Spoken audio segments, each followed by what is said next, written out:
Hello, welcome to another edition of Ask the Chiropractor.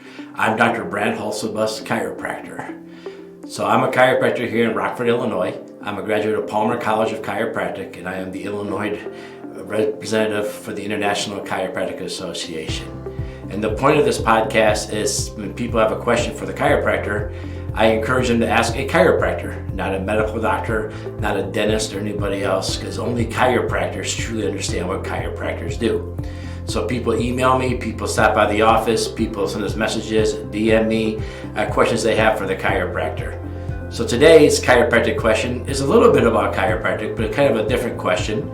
The question is, with the season turning to winter, getting colder outside, and the ability to go to farmers markets and getting fresh produce and stuff starts to go away this time of year, what are a couple supplements and vitamins and things like that I should consider taking? Well, I don't like to take 50 different things. And I'm also not a natural pharmacist, meaning some patients will come to me and the patients will say, hey, what supplement would I take for this? Or what supplement do I need for this or that? Well, I'm not a big fan of replacing pharmaceuticals with natural supplements. I mean, I'd rather have a natural supplement than a pharmaceutical, don't get me wrong, but that's a little bit outside of my realm and my scope. What I'm going to talk about today is the basic things that we need to take because maybe, let's say, our food source doesn't offer this anymore, or maybe because, here in Northern Illinois, these things just aren't available to us this time of year anymore. So let's break it down. I have a list down to 3 things, and 2 of them you can combine. So let's talk about the very first one. When people say, Dr. Hulsebus, I want to start getting better. What's a good supplement I can take? I don't really want to take a lot. I only want to take 1 to start with. I always give the same answer, and that's an easy answer, and that would be omega-3 fish oil. Omega-3s are very, very important.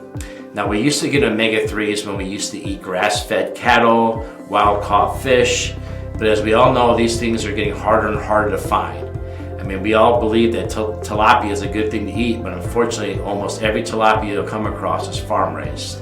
And that means they raise them in a pen out in the middle of the ocean, they feed them grains, and they're just not as healthy as they used to be. Even farm-raised salmon. Any salmon from the Atlantic Ocean is an endangered species, so they don't really serve them for lunch, right? You don't get to eat endangered species. So almost any salmon out of the Atlantic Ocean. And when they farm-raise the salmon, they don't turn the orange color that we're used to. So they literally dye them to make them that color. So because of this, we're forced to supplement. And so I take a good quality fish oil supplement. Now, what does fish oil do? A lot of times you'll hear it's good for my cholesterol. You might hear it's good for my skin, different things. But let me tell you what it actually does. You see, we're full of grains. The same with most of the meat that we eat today is full of grains. So we have to supplement this omega-3. And what happens is when you have omega-3s and omega-6s, omega-6s come from our plant sources, and they're good too, but we're supposed to have 2 to 1, 3s to 6s. And most of us are 20, you can't see my hands probably, but it's 25 to 1 the opposite way. So the 2 to 1 is 1 to 25 or 1 to 20. Anytime you're over like 1 to 20, you're already in a state of autoimmune disease because the omegas have a lot to do with how we react to inflammation. So we have inflammation all the time. You go for a long walk, you get mild inflammation in your knees, your hips, and your feet just from walking. But inflammation isn't really a bad thing. It's the fact that we're hyper-inflammatory, meaning that we do too much inflammation, that's a bad thing. Inflammation is actually part of the normal healing process. But because when you're out of whack, when you have way too many omega-6s, not enough omega-3s, your inflammation becomes exaggerated. That's what we call hyper-inflammatory. And so when you're walking around hyper-inflammatory, your body goes into a state of stress or fight and flight. And that makes your body, when you go into fight and flight, that makes things like you'd have high cholesterol, insulin problems, stuff like that. So what omega-3 does is it doesn't necessarily fight cholesterol, but it helps keep the inflammation down, which keeps the stress down, which keeps the fight and flight down, which brings the cholesterol down. So yeah, it's hard to find a direct cause in reality with inflammation and cholesterol. But you'll find that it's a real thing and it does exist once you draw the whole puzzle together. So I do recommend taking fish oil. Now, I'm not a big fan of flaxseed oil. Flaxseed oil is better than nothing, but there's 6 essential amino acids we need out of omega-3s. Plant-based only have 4 of the 6. In order to get the other 2, you pretty much have to have a meat product. That's why I like fish oil. When you buy your fish oil, I know someone's going to say, oh, I don't want to eat fish oil. It burps and it tastes nasty. I tell you, you got to buy a better quality fish oil, because the stuff I get, I don't taste that at all. So make sure you get high quality stuff. Don't go for the giant bin for $5. Go for the good quality stuff. Look at them. Go to a real store to buy them too. Don't buy them in the store that sells car parts, clothing, and everything else. Maybe go to a store that's only stuff like a natural grocery store. Like here in our community, we have one called Choices. That's where I send people, is Choices Health Food Store. They have good quality fish oil over there. Otherwise, talk to your healthcare provider. I mean, I have access to one here that we're happy to help our patients get. So talk to your provider. Make sure you get a good quality fish oil. Good quality fish oil don't taste bad. Bad quality fish oil tastes really bad. So talk to your provider and make sure you get the right one. All right, so that's one. Number two is just a good daily vitamin, right? You should just take a good daily vitamin. Ideally, when you read the book Body by God by Dr. Ben Lerner, a chiropractor, he has the idea that when you eat breakfast in the morning, it should be mostly carbs, because you're just waking up, you need fuel. So you want to have like your good high quality oatmeal, chia seed pudding, stuff like that, good quality carbs.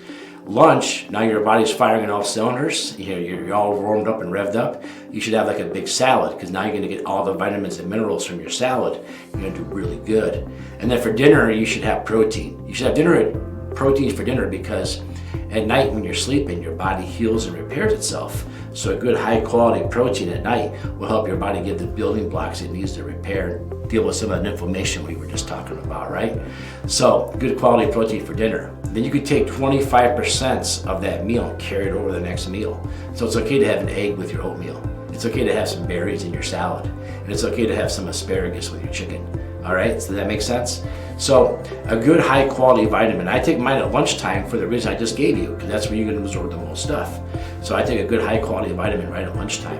And really look at the quality of your vitamin too. Like mine comes from whole food sources, so it's easy to digest, it's easy to absorb. It doesn't really matter if you take a really vitamin with 1,000 things in it if you don't absorb it. So really look at the absorption rate. And on the side note, me personally, I don't like copper in my vitamins. We have copper in our system, we need to use it, but we really don't lose it. Like we don't shed copper. That's not something that human beings do. No matter what you're doing, you don't really shed copper. So you don't really need to keep replacing copper. But I like to study the brain injuries and the head traumas, dementia, Alzheimer's.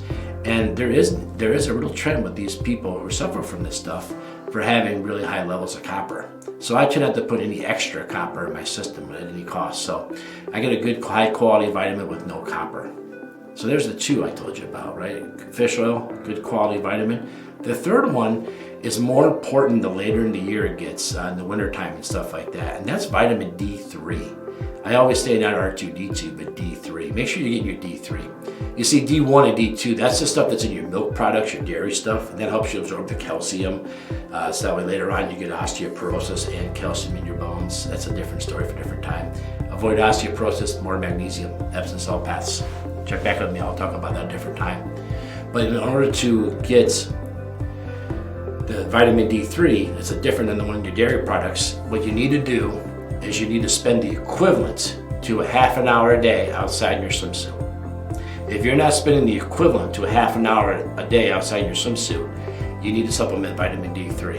And I recommend 2,000 units a day, 5,000 units if you're not feeling well. Now for me, I get my vitamin D3, it's in my fish oil. Why is it in my fish oil? It's very important. In order to absorb vitamin D3, in order to get it from your mouth, through your stomach wall, into your body, it must be taken with a healthy fat. That's the best way of absorbing it. So I've had patients come in with actually prescription-based vitamin D3, and it's like in a white pill. I'm like, there's no oil there, there's no healthy fat with that. That's a complete waste of time. So make sure you get it either, like I have one that's a little medicine dropper, it's a straight vitamin D3. What I do is I do my fish oil with my vitamin D3, and if I'm not feeling good, I'll take a couple extra drops that day. But you want to do your vitamin D3, you want to get 2,000 units a day. Now you can overdose on vitamin D3, but don't worry, we're not very good at absorbing it. You'd have to really try hard to do that. You can have too much vitamin D3. That's sun poisoning, that's vitamin D3. Now, if you're not going to do the above, or maybe you have small children that don't want to take this fish oil and this and that, another little trick I've talked about before is going to the pet store and buying a UVB, as in boy, a UVB light. Plug that in. Don't have a lampshade on it, just have an exposed light bulb. UVB is what we get from the sun that makes vitamin D. So you can kind of mimic that with a pet store light. So if you're somebody that goes to the doctor once a year, they say your vitamin D3 is low, your vitamin D3 is low, you're taking supplements, you're doing this stuff, what you actually might need is a UVB light. And again, you get those at the pet store for reptiles. The quality of the light's the exact same. You won't know which one's the vitamin B light, which one's the normal light. So just go and take a look at that. So there you have it. There's my big three. Omega-3 fish oil, a good daily vitamin. Lastly, vitamin D3 in a healthy fat, in an oil.